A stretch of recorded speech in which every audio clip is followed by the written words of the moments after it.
Hello बच्चों, let's read the question. The question says during embryo formation in X, basal cell forms 6 to 10 cell suspension, whereas in Y, basal cell produces a single cell suspension.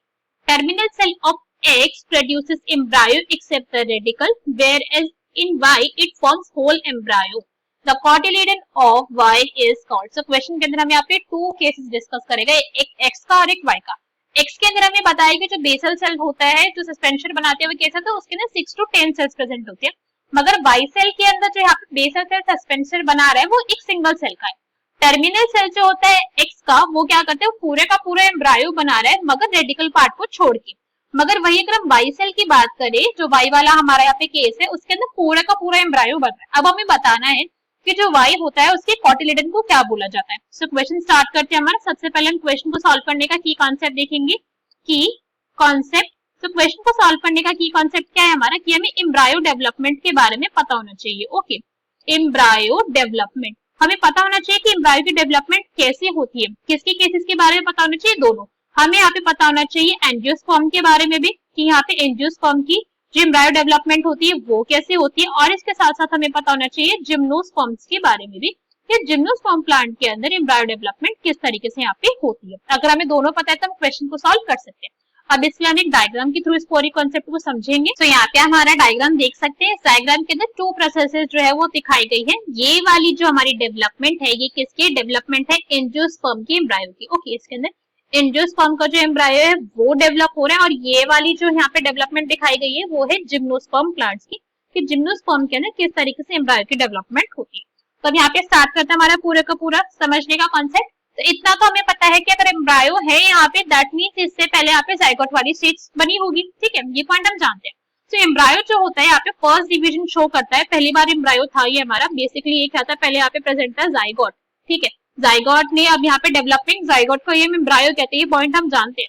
अब ये zygote ने first time division show करी और यहाँ पे क्या करे, दो सेल्स बनाए, 1 2. पहले इसकी डिवीजन हुई, तो यहाँ पे जब एक बार जब ये डिवाइड करो, जो यहाँ पे दो सेल की फॉर्मेशन हुई है, तो यहाँ पे जो ऊपर वाले सेल है जो जिसको हम देख सकते हैं, ये कौन सा सेल बनाया है बेसिकली इसने, this is the embryonic cell, या फिर हम इसको बोलते हैं टर्मिनल सेल. ठीक है, ये इसने बनाया है टर्मिनल सेल. और जो ये वाला सेल है हमारा, this cell is basically the basal cell. ठीक है, दो टाइप के यहाँ पे सेल बने. अब इन दोनों सेल की जो डिवीजन होगी आगे की वो भी अलग अलग होती है. जो टर्मिनल सेल है वो क्या करेगा, उसकी डिवीजन होती है क्रॉस सेक्शन, मतलब उसकी डिवीजन आपको दिखेगी सर्कुलर टाइप में. ठीक है, मतलब वो गोल गोल गोल गोल गोल डिवाइड करेगा क्रॉस सेक्शन एरिया में. मगर जो बेसल सेल होगा उसकी डिवीजन होती है लॉन्गिट्यूडनली, वो लंबे डिवीजन का तरीके से उसकी डिवीजन होती है. तो यहाँ पे देख सकते हो कि यहाँ पे अब जो टर्मिनल सेल है इसने ऐसे इस तरीके से दो सेल बनाए, और बेसल सेल ने यहाँ पे लॉन्गिट्यूडनल डिवीजन को जो स्टार्ट करा है. तो यहाँ पे भी यही हुआ, इसी तरीके से यहाँ पे स्टार्ट हुई है डिवीजन.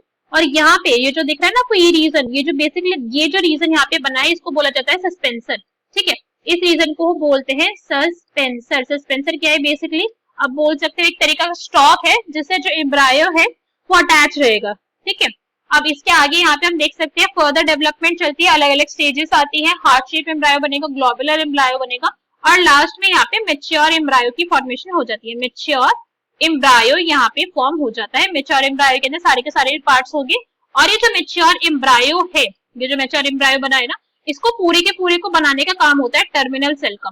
पूरा का पूरा मैच्योर एम्ब्रायो को बनाता है टर्मिनल सेल. बस यहाँ पे एक छोटा सा, एक बहुत ही रिड्यूस सस्पेंसर वाला रीजन रह जाता है. ठीक है, छोटा सा सस्पेंसर वाला रीजन रह जाता है, और ये सस्पेंसर वाला रीजन किसने बनाया है, ये बेसल सेल ने यहाँ पे बनाया हुआ. टर्मिनल सेल जो हमने यहाँ पे बोला पूरा का पूरा मैच्योर एम्ब्रायो बना रहे हैं, उसके अंदर रेडिकल भी प्रेजेंट होगा, पीएमएल भी प्रेजेंट होगा, हाइपोफाइल कोटिलेडन सब प्रेजेंट होगी. मगर ये जो टर्मिनल सेल बनाएगा ना सारे के सारे पार्ट, इसके अंदर से सिर्फ एक पार्ट नहीं बनाता, और वो होता है एक्सेप्ट रेडिकल. रेडिकल वाला जो रीजन होता है वो नहीं बनाता है बस टर्मिनल सेल, बाकी सब कुछ वो बनाता है. ये पॉइंट आपको यहाँ पे याद रखना है. अब अगर यही बात करें जिम्नोस्पर्म प्लांट की, कि जिम्नोस्पर्म के अंदर किस तरीके से यहाँ पे डिवीजन हुई, तो जो हमारा सेल है वो कंटिन्यू कर रहा है डिवाइड करना. ठीक है, यहाँ पे मगर जो डिवीजन होगी, जो आप यहाँ पे ध्यान देने वाली बात है कि यहाँ पे जो कॉटिलेडन फॉर्म होते हैं, यहाँ पे 2 कॉटिलेडन्स के आपको प्रेजेंट दिख रहे हैं. ठीक है, दीज आर द 2 कॉटिलेडन्स, और इन कॉटिलेडन को हम कुछ और कहते हैं. जिम्नोस्पर्म के केस के अंदर उनको कॉटिलेडन नहीं बोला जाता है. और यहाँ पे जो एक सिंगल सेल का आप देख रहे हो ना, यहाँ पे ये बना है सस्पेंसर. ये क्या है, दिस इज सस्पेंसर. और ये सस्पेंसर किसने बनाया है, ये सस्पेंसर बनाया है बेसल सेल ने. ऑब्वियसली बेसल सेल ही बनाएगा सस्पेंसर. ये यहाँ पे बन गया बेसल सेल. और ये जो बाकी जितना भी सराउंडिंग स्ट्रक्चर है ना एम्ब्रायो का, ये कुछ जो कॉटिलेडन बने एम्ब्रायो बना है, ये एम्ब्रायो किसने बनाया है? ये बनाया है टर्मिनल सेल ने। ठीक है, टर्मिनल सेल ने पूरा का पूरा यहाँ पे एम्ब्रायो बना दिया। हम यहाँ पे देख सकते हैं एम्ब्रायो बन गया है। ये कॉटिलेडन वाला रीजन है, दीज आर द कॉटिलेडन्स। यहाँ पे स्टेम अपेक्स प्रेजेंट है, ये वाला जो रीजन है हमारा, दिस इज स्टेम अपेक्स वाला रीजन। ये आपको जो ये वाला रीजन दिख रहा है, this is hypocotyl region, hypocotyl region. Okay, इसके बाद जो ये रीजन है इसको बोला जाता है रूट टिप, रूट टिप है ये। और जो लास्ट है आपको ये वाला रीजन दिख रहा है, ये यहाँ पे रूट कैप। ठीक है, ये सारे के सारे हमने यहाँ पे पार्ट मेंशन कर दिए। अब ये जो हमारे डेवलप्ड एम्ब्रायो होगा जिम्नोस्पर्म का, ये हमें वो दिखाया हुआ है, this is basically the embryo यहाँ पे डेवलप हो चुका है, पूरा का पूरा उसका स्ट्रक्चर है। मगर क्वेश्चन के अंदर हमसे पूछा था कि जिम्नोस्पर्म के अंदर जो कॉटिलेडन प्रेजेंट होता है उस कॉटिलेडन को क्या बोलते हैं? उसे हम कॉटिलेडन नहीं बोलते, ये पॉइंट तो सब जानते होंगे। ठीक है, इसमें जो कॉटिलेडन यहाँ पे बना है इसको साइंटिफिकली हम बोलते हैं स्क्यूटैलम। क्या बोला जाता है? इसको बोला जाता है स्क्यूटैलम बोलते हैं हम इसको। ठीक है, इस पॉइंट को हमको यहाँ पे याद रखना होता है। सो अगर हमारे गिवन ऑप्शन देखते हैं, ए में हमें क्या गिवन है? ए इज एंडोस्पर्म, तो एंडोस्पर्म तो गलत हो गया, बिकॉज एंडोस्पर्म तो पहले ही फर्टिलाइजेशन से बन जाता है और इसकी फॉर्मेशन हमें पता है। अगर हम बात कर रहे हैं या तो एंजियोस्पर्म की बात करें, जिम्नोस्पर्म की बात करें, बेसिकली जब बनता है जब यहाँ पे पोलर न्यूक्लियाई का फ्यूजन हो जाता है किसके साथ? मेल गैमेट के साथ।